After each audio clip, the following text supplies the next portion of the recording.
Welcome to Confessions of a Parent Coach. I'm Coach, a mother of four, and potty talker, Ann Kaplan. This is the podcast where I confess something from my own parenting and coaching life, teach a lesson around it, and answer your questions.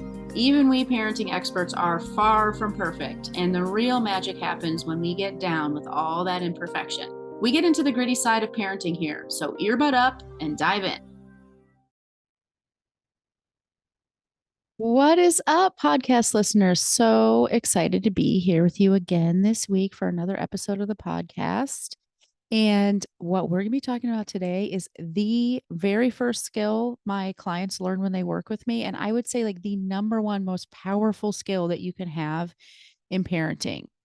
And it is deceptively simple. So, have you ever heard that expression, like, just because it's simple doesn't mean it's easy? I will definitely say that this skill is simple and hard.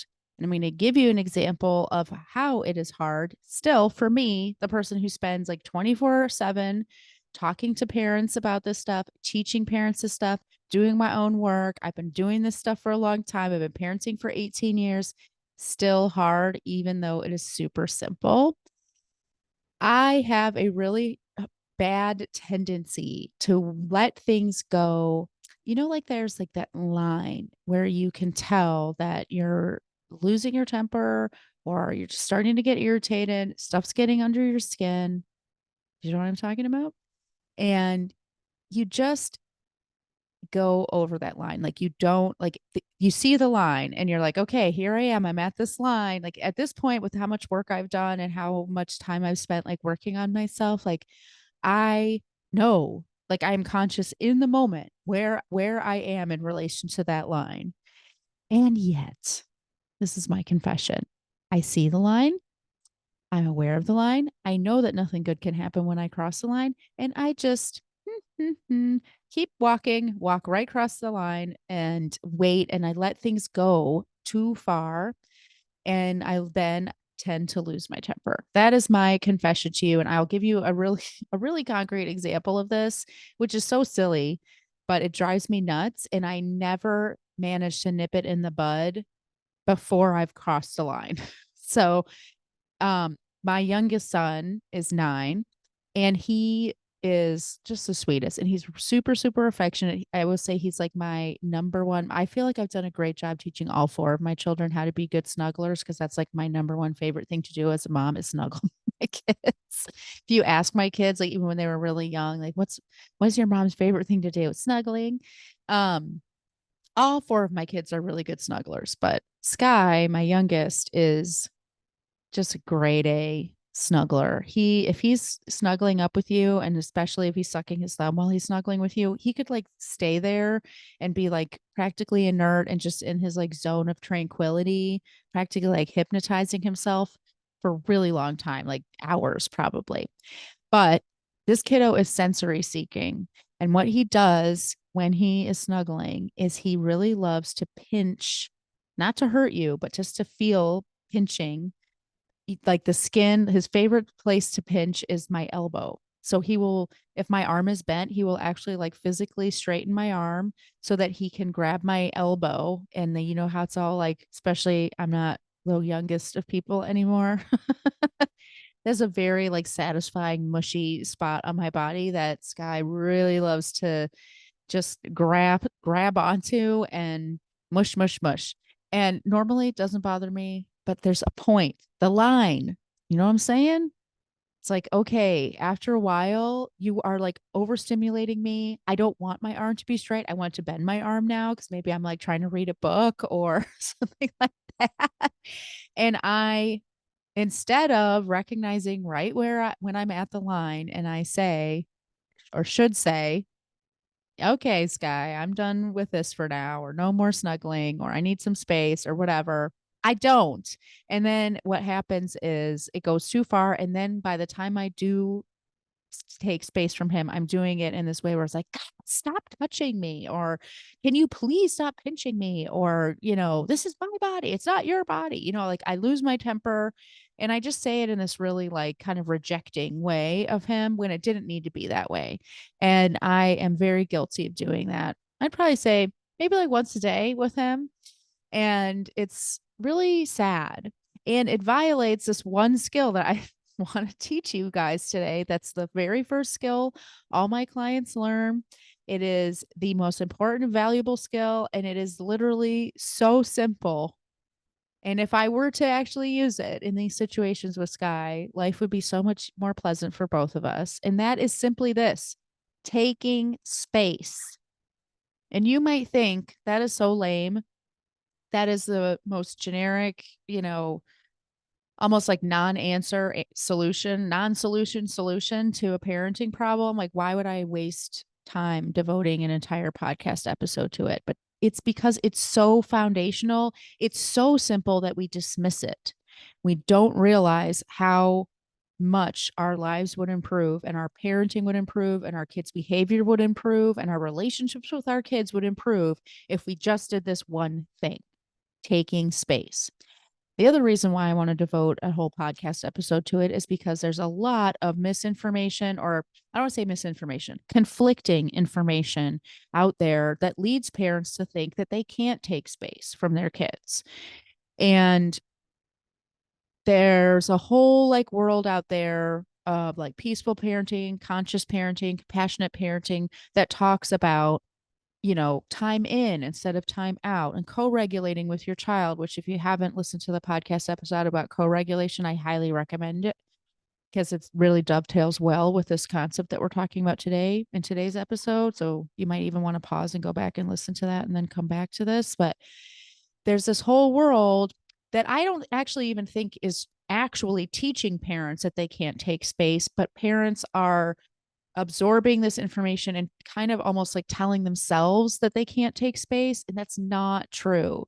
So I just got off a coaching call in the group today where a mom was saying, when her kid back talks to her, she thinks it's really not okay that her husband's response to back talk is to send her kid to her room. And she doesn't want to do that because she doesn't ever want to be like distancing herself from her kid when her kid is upset. And we had this whole conversation in the group about the difference between taking space versus using isolation as a punishment. And that really is the difference between timeout and kind of the space taking that I like to teach my clients to use. And so I just want to really offer to everybody today on this episode that, our choices aren't stay in the room while we're being either mistreated, our kids are so dysregulated, we're so dysregulated, but we can't be away from them, or being in this punitive mindset of like using isolation as a discipline tool and putting our kids in timeout in this punitive way. There's a third option, and that's what I like to call it: taking space. I think it's a really, really important thing to model to our children, that we take space when we're upset or when we know that we can't make smart choices or whatever. Like, if you start to think about this separation as taking space versus isolation, if you start to think about it as just a logical, healthy choice to make versus a punishment that we're either giving ourselves or our kids, all of a sudden, this makes so much sense. Like, taking space is huge. If you can really adopt this one skill of like walking away when you're angry, letting your child walk away. I have clients whose kids say, "Leave me alone. I want to be alone right now." And the clients are so concerned that there's something the matter that they kind of like go after their kiddo when their kiddo is actually following a really natural and healthy instinct to say, "I'm upset right now and I need to be alone." If we can take space when we're upset, walk away when we're angry, recognize when we're not going to make good decisions, and let our kids do the same thing, and teach our kids to do the same thing when they don't necessarily have that instinct right off the bat. Can you imagine how different your family would be if you just use this one skill? If when kids started throwing a tantrum, we took space from each other. If when mom started throwing a tantrum, we took space from mom. If when dad starts yelling and lecturing and arguing, we take space. And you will be able, if you decide to implement the stuff that I teach, you will be able to teach your child to set boundaries with you around space, so that it can absolutely happen to you. And I think I talked about this in a podcast a few weeks ago. My 14-year-old saying like, "I can't talk about this right now. I need space from you." And, you know, in the moment, not really loving hearing that. But from the 30,000 foot level, being able to recognize like that's a really tremendous skill that my kid has, that she has at age 14, that most 40-year-olds don't have. How often do you stay present in a situation that's only ramping up? That you can tell, if you were able to take a step back from, you could tell nothing good is going to come from me staying present in this situation. One of the best skills you can learn is to walk away and take space and give yourself permission to do that. Because if we are parenting dysregulated, and most people who come to me when we first start out, almost everybody is parenting dysregulated. And so when we're parenting dysregulated, the only possible thing we can do to improve our parenting is regulate. Because parenting dysregulated, there's no good parenting that comes from dysregulation. Okay? It just doesn't. So, in order for our parenting to improve, the very first order of business is re regulation. That's the only option. There's nothing else that you can do instead of re regulation that's going to improve the situation. And for most people, kids and adults, or most of us, re regulation needs to happen by taking space. If I'm upset with you, it's going to be 10 times harder for me to re regulate while I'm still in your presence. That's going to be really hard for me. If I'm in a fight with somebody, if my kid is the one who's upsetting me, which let's be honest, happens all the time, me being in the presence of my child while I'm trying to calm myself down, I mean, I'm really just, it's an exercise in futility. Okay.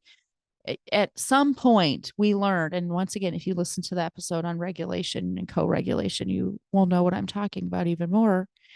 At some point, it can be possible for us to stay calm and regulated while our children are dysregulated. And even more, eventually becomes possible for us to stay calm and regulated while our kids are dysregulated about us, about a consequence we gave them, about a thing that we said, about their feelings about us, and be totally neutral and truly like, even if we had like, neurotransmitter receiver things put on us by a doctor, monitoring our nervous system, it would show that we were actually super calm and tranquil while our kids were escalated about us. That is a place that you can get to eventually. And also, you will never get to a place where you're like that all the time. There will always be something that your kid can do to dysregulate you. And for most of us, it takes a while to get to the place where we're even able to do that some of the time.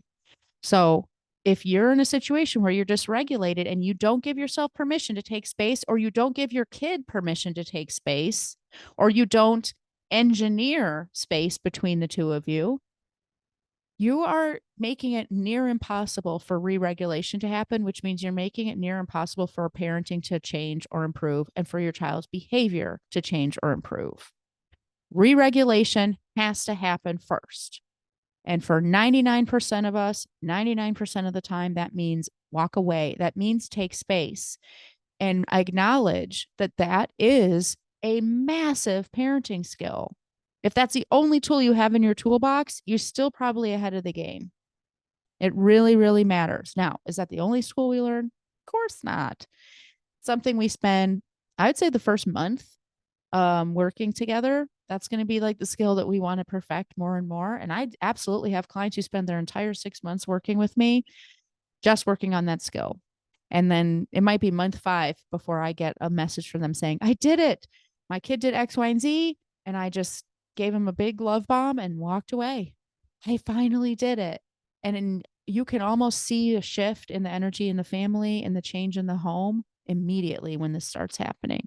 So give yourself permission to take space and see if you can even implement it today.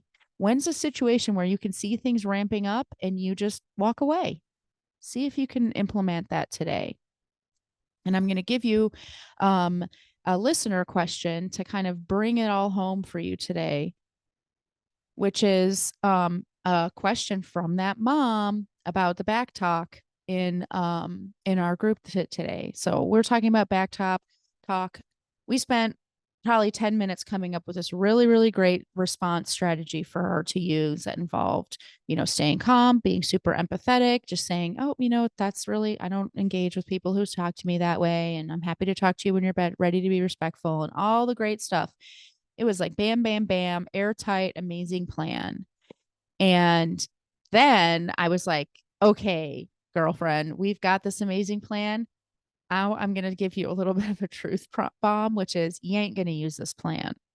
And she's like, what are you talking about? And I'm like, how do you feel when your kid sasses you? Like when your kid back talks or is disrespectful? And it was like, oh my gosh, I just, we go off to the races, right? And this mom was no different. She's just like all the rest of us. Like she's disrespecting me. She doesn't understand me. She doesn't appreciate me. I'm invisible.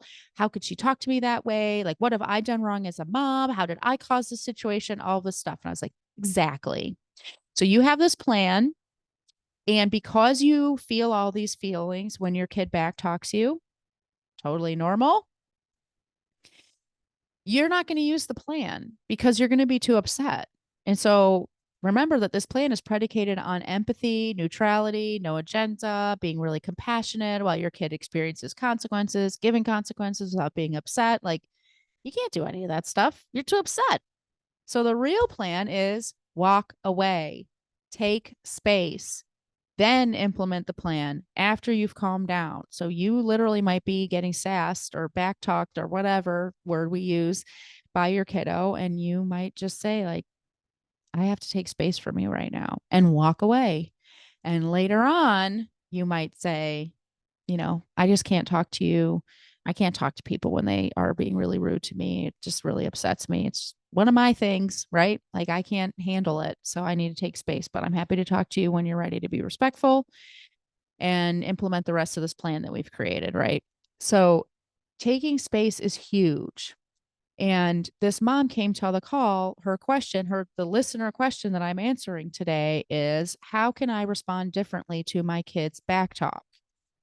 And I want you to see that even when you have the most airtight parenting plan, if taking space when things get hot isn't like line one in your list of action items in that plan, your plan will fail. Taking space is huge. It is the most important skill you will ever learn in your life in any relationship you ever have. I'm telling you that right now. And if taking space is hard for you, I totally get it. And I work with clients all the time. I started this podcast by saying simple, not easy. And here I am teaching this stuff all day long. I gave you a great example of how I don't even do it myself sometimes. If you're struggling with that, you are so not alone. And there is so much hope for you. And so much can change when you do learn this skill. And there's no shame in the fact that it's hard, because it's an emotional journey to walk away from dysregulation. It's very challenging.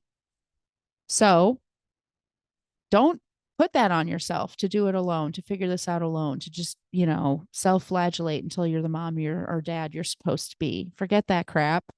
Set up a free discussion call with me. We can figure it out together. You're going to walk away from that call knowing exactly what's next for you, and if we're the right fit to work together, and if we're not the right fit to work together. And at the very least, you're going to have had an hour of your life to share with someone who gets it, who's going to give you some real actionable feedback and totally love you every step of the way. So I encourage you to set that up. And if you want to get your question answered on the podcast, I also encourage you to do that.